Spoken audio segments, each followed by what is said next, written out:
Anyway, so this week I was in the market with the third generation Apple TV having been released. I was comparing, because I wanted something that could do 1080p video. Because I had a second generation Apple TV which can only do 720p video. I was in the market for that, and I looked into some of the alternatives, and I found a product made by D-Link called Boxee. And it's quite a bit more expensive than the Apple TV. The Apple TV is $109, but it doesn't come with an HDMI cable. A Boxee box is $189, but it does come with an HDMI cable. So they're in reality about $40 apart, not $80. Yeah. Oh, okay. Because HDMI cables usually run you about $40. Yeah, because they cost more money than God. Yeah, I know, it's ridiculous. Yeah, you could get them for like $5-10 depending on where you go. But that's actually, I think that's the only product I've ever heard of that actually comes with the fucking HDMI cable. So that's, I know, that's props for that. That's a shock enough. Now, in comparing these two devices, Pretty sure my PS3 came with VGA cables. yeah, great. Fucking that's useless. useful. Yeah, great. Fucking, that's great You news. get that 480i resolution. Yeah, wonderful. Not everybody. What do you think this is? A Wii? Yeah. Oh, we got there first, but I was totally making that. Not joke. everybody can afford an HD TV, ladies and gentlemen. What? Who the? They give them away for free these days. You can get like a 30-inch HD TV for like $200. Not when now. PS3 came out. No, okay. Yeah, but when the PS3, if you could afford a PS3, you should be able to afford an HD TV. Right. Considering $599 You should be getting the HD TV first, then getting the PS3. But, Right. But some people, some people are backwards. Right. So, leaving that aside, the Boxee versus the third generation Apple TV basically comes down to a question of what kind of user are you? What are you going to be using this thing for? Porn. Okay. So the Boxee box is for you. Yes. All right.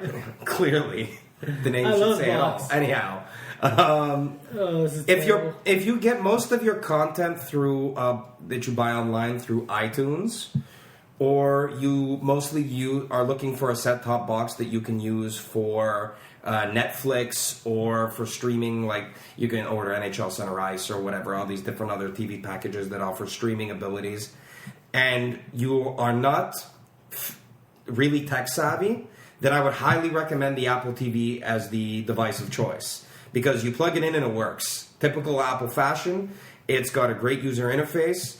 All the stuff you download through iTunes already comes with all the metadata built into the MP4s. Mm-hmm. So, and it, the metadata shows up all nice in the iTunes format on the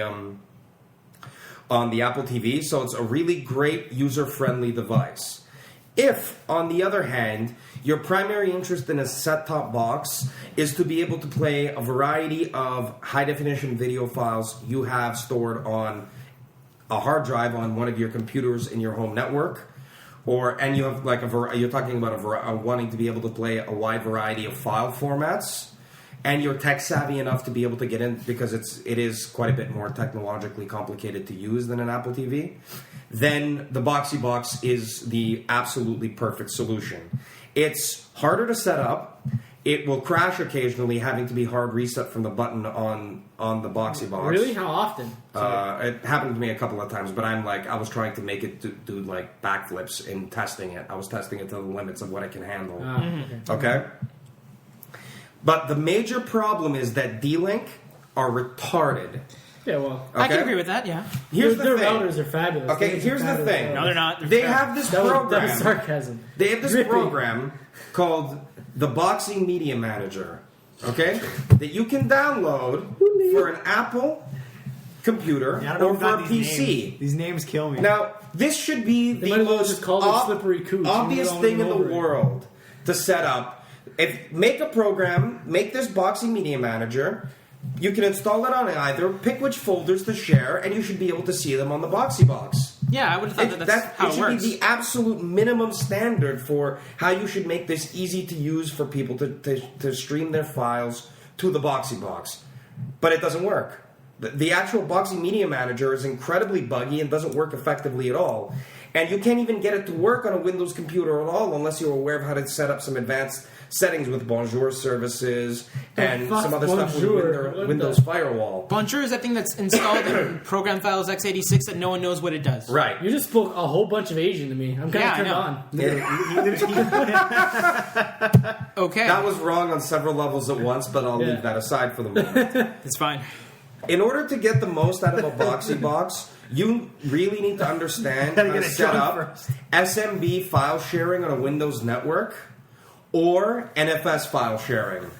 These are things that are not suitable tasks for the average non-technologically savvy computer user, home user. They probably don't know how to do this kind of stuff. Now, in addition to the review I'm going to do for the website, I will put up a guide that puts together all the information necessary to set this thing up properly on a home network where you have a Wi-Fi router, so that you can stream all of your media content to the Boxee box in a relatively easy way. But if people don't know how to use some pretty good Google Foo to find these tips, like it took me a couple of days to figure out how to set up an NFS file share. Yeah. Because I stumbled onto it in the support forums for Boxee box. It's not in the FAQ. It's not in anything. Same thing for setting up SMB file sharing. Yeah, unless you're familiar with being a network administrator for a Windows network, it's going to be a little bit difficult for you to set this up, particularly on a Windows 7 machine. Yeah, and at that point, if you're using Windows 7 machines that are running, are you running Ultimate Edition or Pro? Ultimate. There's like so many freaking versions of Windows. Oh yeah, there's so many versions of networking in Windows 7. Exactly. That's the big if you're running, the big problem you'd run into if you're running Windows 7 Home Edition is that you actually don't have the ability to do these networking options. Right. So if you have Windows 7 Home Edition, maybe don't buy a Boxee box. No, it's fine. You can, because there's an easy, free, well, it's easy, free to try program for Windows that allows you to set up an NFS file share. That's it's not necessarily intuitive, but if somebody posts an adequate explanation of what to do, it's not that hard. Okay, and it's by far the most secure way to set this thing up to stream content to your Boxee box. So I have it set up that all the content on my network can stream to the Boxee box, but cannot be accessed by anything outside of my local network. Mm-hmm. So, but I'll put up an article on the site explaining how to do that. The big strength, though, with the Boxee box is that it'll play virtually any file format. You want to play a Matroska file, you want to play an MP4, Windows Media file, a QuickTime file, MOV, almost any file format you can think of, up to and including Flash video files. Will it play my Real Player files from 1999? Probably not. Fuck! But any relatively modern file standard used by anybody, it will play. And one of the big advantages, as someone who downloads a lot of anime that aren't necessarily released in North America yet, like I talked a little while ago about Steins Gate, I still want to do a review for the website. I downloaded that when it hasn't been released on Blu-ray in North America at all. So I downloaded an HD version that was fan-subbed, okay? And anyone who deals with subtitled anime downloaded in Matroska files will know that the type of subtitles that are built into most Matroska files do not work if you try to import that file to MP4 format. Yeah. So you end up having to strip out the subtitles, convert them into the other format, and add that into the MP4 before you add the file to iTunes. Yeah. So I found I was ending up spending hours just working with the files to convert them into a format I could import into iTunes for use on the Apple TV. Yeah. So for me, the extra $40 net that I ended up spending extra on the Boxee box pays itself back in all the time I'll save, because it'll play Matroska files with ASS subtitles. No problem. Just bang, it loads. I don't even know what ASS stands for, but that sounds amazing. It's a certain subtitle format. All right. And the point is that, you can play, you don't have to do any work. So it's like, if whatever aside from setting the thing up, obviously. Yeah, once you set it up, though, but the time you spend setting it up doesn't take that long. It's just a matter of you got to know what the hell you're doing. Yeah. If somebody posts an adequate guide in one place that tells you how to do this stuff, it's easy to follow. Okay, it's just that the information is not collated anywhere it's easy to get to. But the time you save in terms of actually manipulating media files is massive. So for anyone who is going to be watching a lot of their own video content in various file formats of whatever kind, G only watches his own video content at all times. Right. No, he only watches Megan Piper video content at all times. Well, he green screens himself in. I Photoshop myself in. Yeah. Mm-hmm. Yeah, agree. You can't Well, I guess if you want to watch a slideshow, you can Photoshop yourself in. Yeah, green screen, whatever. No, green screen, man. Let's leave aside the video editing details and stop nitpicking on that. Yeah. The point of the matter, the point of the fact is, if you watch a lot of your own video content of whatever description, the Boxee box is definitely the superior choice. If you want something that you can use with your Netflix account and stuff you buy from iTunes, get an Apple TV. Fiend.